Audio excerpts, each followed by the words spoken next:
दोस्तों, आज हम बातें करने वाले हैं हिंदी फिल्म जगत के दो ऐसे हीरोज़ की, दो ऐसे सितारों की कि जिनमें एक सितारा जिसे नाम मिला, इज़्ज़त मिली, शोहरत मिली, लाखों के फ़ैन फॉलोइंग मिली और अपने दौर का वो पहला सुपरस्टार कहलाया।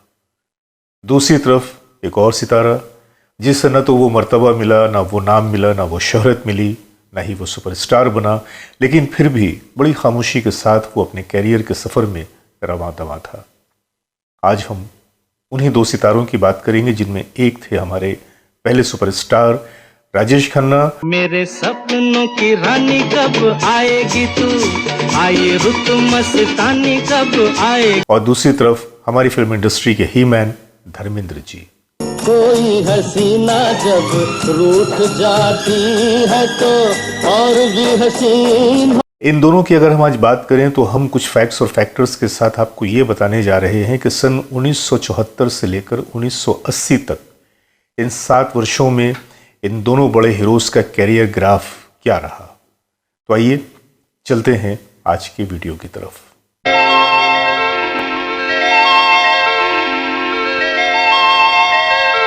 राजेश खन्ना के फिल्मी कैरियर की शुरुआत हुई थी सन 1966 में। फिल्म का नाम था आखिरी खत और 1967 में आखिरी खत को ऑस्कर की एंट्री भी मिली थी। रात बाकी है अभी, रात में रस बाकी है। राजेश खन्ना अपने फिल्मी सफ़र में आगे की तरफ बढ़ते रहे, लेकिन चूंकि मैं बात कर रहा हूँ 1974 से लेकर 1980 की, तो इस दौरान जो उनकी फिल्में आई, मैं आपको उनमें से कुछ बहुत ही कामयाब तरीन और ख़ास फिल्मों के नाम बताऊं, जिनमें थे राज, औरत, आराधना, दो रास्ते, द ट्रेन, सच्चा झूठा, आन मिलो सजना, सफ़र, कटी पतंग, महबूब की मेहंदी, आनंद, अंदाज, हाथी मेरे साथी, दुश्मन, अमर प्रेम, नमक हराम, दाग और भी इस तरह की दर्जनों शानदार फिल्में थीं जो राजेश खन्ना के हिस्से में आईं। और जैसा कि मैंने आपको बताया कि इन 7 सालों में राजेश खन्ना ने 29 फिल्मों में काम किया। उसी तरफ अगर हम राजेश खन्ना की कामयाबी के ग्राफ को देखें तो उनके आसपास हमें कोई नज़र यूं तो नहीं आता, लेकिन अगर थोड़ी दूर में जाकर देखें तो वहाँ पे हमें एक और सितारा नज़र आता है किसी मीनार की तरह से, और वो है धर्मेंद्र। मैं जट यमला पगला दीवाना हो रब्बा, इतनी सी बात न जाना। धर्मेंद्र की बात अगर हम करें तो धर्मेंद्र ने अपनी फिल्मी कैरियर की शुरुआत की थी 1960 में, और 1960 के बाद रफ्ता रफ्ता वो अपने सब फिल्मी सफ़र की तरफ सफ़र करते रहे। उनकी पहली फिल्म थी दिल भी तेरा हम भी तेरे, लेकिन उसके बाद 1974 से लेकर 1980 के दरमियान जो उन्होंने फिल्में की, उनमें कुछ फिल्मों के नाम मैं आपको बता रहा हूँ, गर्चे उन्होंने 31 फिल्मों में काम किया था। उन फिल्मों में रेशम की डोरी, पत्थर और पायल, पाकिटमार, दोस्त, दो शेर, साजिश, प्रतिज्ञा, एक महल हो सपनों का, चैताली, अपने दुश्मन और शोले वगैरह। और जैसा कि आप जानते हैं कि शोले हमारे इंडस्ट्री की बहुत बड़ी ब्लॉकबस्टर फिल्म साबित हुई थी। इसके अलावा द बर्निंग ट्रेन और इस तरह की बहुत सारी फिल्में हैं जो धर्मेंद्र के हिस्से में आईं। अब देखना यह है कि किस साल में किसने कौन कौन सी फिल्में की और उनका बॉक्स ऑफिस पे क्या हाल रहा, तो मैं आपको सिर्फ छोटी सी झलक बता रहा हूँ, क्योंकि हर एक फिल्म के बारे में और उनके बॉक्स ऑफिस की अर्निंग के बारे में बताना मुश्किल है, क्योंकि अगर मैंने सारी चीज़ें डिटेल्स हमारे पास मौजूद हैं, लेकिन अगर मैंने उनकी तमाम डिटेलिंग को आपके सामने बताया तो ये वीडियो बहुत लंबा हो जाएगा। मैं मुख्तसरन आपको ये बता दूं कि 1974 की बात जो मैंने की, तो 1974 में राजेश खन्ना बॉक्स ऑफिस पे अपनी अर्निंग के मामले में धर्मेंद्र से आगे रहे। 1974 में राजेश खन्ना की जो फिल्में थी वो थी प्रेम नगर, अजनबी, रोटी, आपकी कसम, आविष्कार, हम शक्ल, जिसमें हम शक्ल जो थी वो तो फ्लॉप थी, वरना बाकी फिल्में जो थीं वो हिट थीं या कि सेमी हिट थीं। कुछ फिल्में दो एक उसमें एवरेज भी थीं।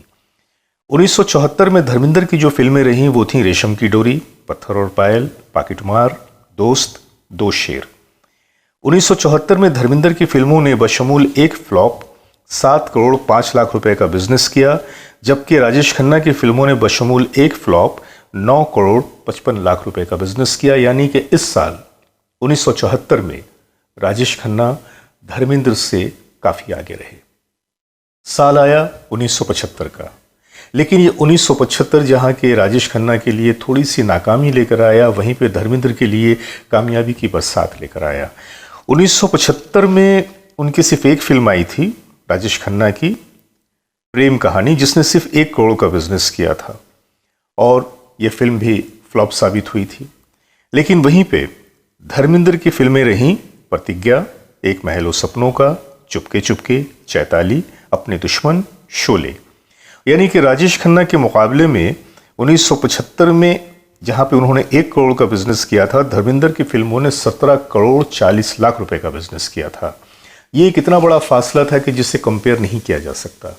लेकिन इससे न तो धर्मेंद्र साहब की पॉपुलैरिटी में कोई बढ़ोतरी हुई और न ही राजेश खन्ना की पॉपुलैरिटी में किसी तरह की कोई कमी हुई। राजेश खन्ना अपनी जगह पर स्तंभ की तरह से बिल्कुल खड़े थे और धर्मेंद्र जी अपनी रफ्तार लिए खामोशी के साथ किसी रैट रेस का हिस्सा बने चले जा रहे थे, अपनी फिल्में किए जा रहे थे। साल आया 1976 का और ये 1976 का साल भी बहुत ही फैसला कुन साल था दोनों हीरोज के लिए। 1976 में जहाँ पे आपके राजेश खन्ना साहब की महबूबा आई, महाचोर आई, बंडलबाज आई, तो ये जो फिल्में आई इसमें इनका टोटल बिजनेस हो रहा 2 करोड़ 70 लाख रुपए का सिर्फ। और जिसमें आपकी जो फिल्में थी, बंडलबाज फ्लॉप रही, महबूबा भी फ्लॉप हुई, महाचोर सेमी एवरेज रही। वहीं पे अगर हम धर्मेंद्र साहब की फिल्मों की बात करें तो उनकी जो फिल्में आई थी उनमें थी चरस, माँ, धर्मवीर, चचा भतीजा, खेल खिलाड़ी का, ड्रीम गर्ल, किनारा, 2 चेहरे, चरणदास। इसमें भी इन्होंने 2 फिल्में जो दी थी इन फिल्मों में फ्लॉप थी, जिनमें एक तो थी 2 चेहरे और दूसरी फिल्म थी चरणदास। 2 चेहरे ने 1 करोड़ का बिजनेस किया था और चरणदास ने महज 80 लाख रुपए का बिजनेस किया था। लेकिन अगर हम इनके टोटल अर्निंग की बात करें 1976 में इनकी फिल्मों ने जो बॉक्स ऑफिस पे बिजनेस किया वो था 19 करोड़ 75 लाख रुपए का। ये टोटल बिजनेस था। इस साल भी शोले की तरह इनकी फिल्म धर्मवीर ने अकेले 6 करोड़ 75 लाख रुपए का बिजनेस किया था। चचा भतीजा ने 3 करोड़ 50 लाख रुपए का बिजनेस किया था। तो इस तरह से ये आंकड़ा जाकर वही बनता है जो मैंने आपसे बताया कि टोटल अमाउंट थी 19 करोड़ 75 लाख रुपए की। वक्त की कहानी बतदरीज आगे बढ़ती है। 1977 का साल, फिर 1978 का साल और इस तरह से 1979 और 1980 ये जो बकिया साल थे, इन सालों में भी दोनों की ही फिल्में आईं। लेकिन इन टोटल राजेश खन्ना 2 फिल्में उन्होंने कम की बनिस्बत धर्मेंद्र साहब के। और अगर बिजनेस की बात करें तो बिजनेस का ग्राफ भी धर्मेंद्र साहब का राजेश खन्ना से बहुत ऊपर रहा। लेकिन उसके बावजूद राजेश खन्ना हमारी फिल्मों के सुपरस्टार बने रहे। उनकी मकबूलियत का आलम वही था और इतनी ज़्यादा मकबूलियत मैं समझता हूँ कि आज तक हमारी हिंदुस्तानी फिल्म इंडस्ट्री में किसी हीरो के हिस्से में नहीं आई। हालांकि उनसे पहले भी बहुत बड़े बड़े हीरोज़ गुजरे हमारी इंडस्ट्री में, दिलीप साहब, राज कपूर साहब, देवानंद साहब। ये तो 3 इतने बड़े नाम थे कि जिनके नाम के आगे कुछ कहना गोया सूरज को चिराग दिखाना है। आसमान पे सूरज तो एक है, लेकिन उस वक्त तो हमारी इंडस्ट्री में 3 सूरज थे, लेकिन उन्हें भी कभी सुपरस्टार के दर्जे से नहीं नवाजा गया। जैसे कि मैंने आपको बताया कि जहाँ पे राजेश खन्ना के हिस्से में शोहरत आ रही थी, दौलत आ रही थी, फ़ैन फॉलोइंग आ रही थी, अवार्ड्स आ रहे थे, वहीं धर्मेंद्र के हिस्से में ऐसा कुछ भी नहीं था। हाँ, जो उनकी रेमुनरेशन थी वो तो उन्हें मिल रही थी, फिल्में भी कामयाब हो रही थी। लेकिन बड़े हैरत की बात है कि न तो उन पे मीडिया की नज़र थी, न तो मैगज़ीन की नज़र थी और न ही उनके बारे में उन्हें हाईलाइट करने की उस ज़माने में किसी भी तरह की कोई कोशिशें थीं जिस तरह की राजेश खन्ना के लिए थीं। ऐसा लगता था कि सारा मीडिया जो है, सारा पब्लिश मीडिया उठकर बिल्कुल राजेश खन्ना की तरफ आ गया है और उन्हें राजेश खन्ना की चमक दमक के आगे धर्मेंद्र दिखते ही नहीं थे। और बेचारे धर्मेंद्र हर कामयाब फिल्म के बाद एक नया सूट सिलवाते थे इस उम्मीद पे कि शायद इस साल का फिल्म फेयर अवार्ड उन्हें मिल जाए। बहरकैफ, तो यहाँ इस वीडियो से आपको ये अंदाज़ा हो गया होगा कि कभी कभी हमारी इंडस्ट्री में ऐसा भी हुआ है कि हमने हकदार को उसके हक से वंचित रखा है। इसमें दोष कई लोगों का नज़र आता है।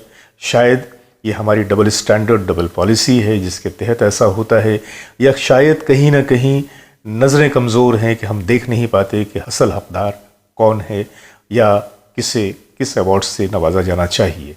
तभी तो रफ़ी साहब के जाने के 42 सालों के बाद भी जहाँ पे बहुत सारे लोगों को भारत रत्न से नवाजा गया, जिनके मुकाबले में रफ़ी साहब की कंट्रीब्यूशन बहुत ज़्यादा है, लेकिन उसके बावजूद आज तक हमारे देश में रफ़ी साहब को भारत रत्न के अवार्ड से नहीं नवाजा गया। जो नाइंसाफ़ियाँ माजी में होती रही हैं वो तो हो गई, उनके बारे में तो कुछ कहा नहीं जा सकता, लेकिन अब ये वक्त है कि हम अपनी गलतियों का सुधार करें और हकदार को उसके हक से ज़रूर नवाजें। आज की वीडियो में बस इतना ही, मिलते हैं फिर किसी अगले वीडियो में। जब तक के लिए अपने दोस्त जावेद नसीम को इजाज़त दीजिए, बहुत सारी मोहब्बतों के साथ। नमस्कार।